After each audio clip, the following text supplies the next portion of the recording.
My name is Noah Hughes. I'm creative director on Tomb Raider at Crystal Dynamics.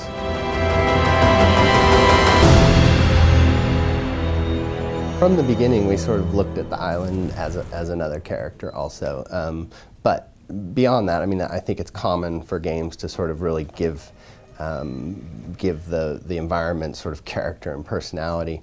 But in the context of a Tomb Raider game, we sort of wanted to layer that through time. The idea that it's not just about its current state, but it's about sort of its history as an island, and that, as you might expect, becomes important. Well, we don't want to spoil anything, but one thing that's I guess true about a Tomb Raider game is it is full of mystery, and as much as we want to sort of make this adventure feel believable, that's different than realism. So part of what we want to do is have Lara pursue mysteries and sort of blur that line between sort of myth and reality, and that's something I think if people liked those aspects of previous games, the hope is we're just presenting some of those classic elements in as believable and grounded a way as possible.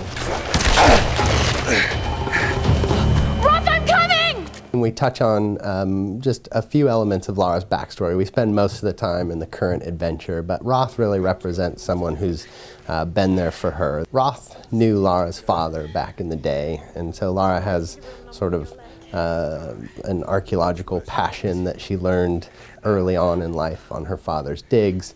But Roth was always sort of the, I guess, the adventurer type that would sort of teach Lara the ways of surviving and adventuring.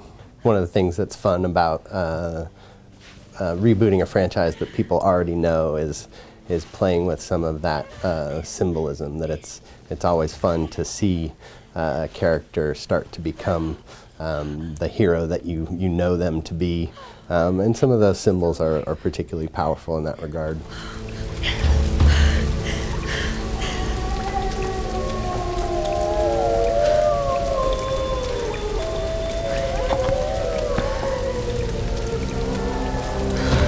We really don't consider ourselves an open world game, but the idea of exploration, the idea of being able to find things on your own that maybe someone else doesn't find in the game, that's extremely important to a Tomb Raider title. We wanted to make a fairly open game, but we are telling a fairly linear story. So the hub system and the gear gating really allows us to progressively open up spaces and allow players to feel like they're able to fully explore and in a lot of cases explore sort of non-critical areas, that those gears sort of become keys to secret things and hidden areas, and I think that's a great balance between sort of a linear story and an open gameplay system. And the other thing we do is offer a fast travel system. So if you don't feel like sort of clearing everything out in a space right then, and you want to follow sort of the urgency of the narrative, you can do that and then sort of come back to those spaces. And the idea is that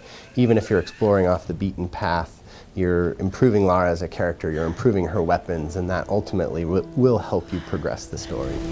Right. Let's get you patched up. With the secret tombs in the game, and to be clear, we have a number of sort of puzzles and tomb-like spaces on the critical path as well. That's an important part of the main pacing of the game.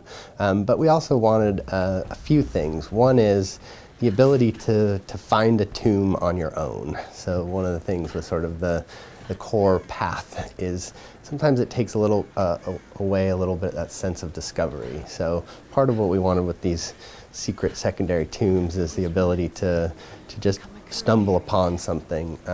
But the other piece is it's more puzzles, that we realize that part of the franchise history is really puzzle solving, and these represent sort of your ability to pursue more puzzle content if you're interested in that. I hate tombs.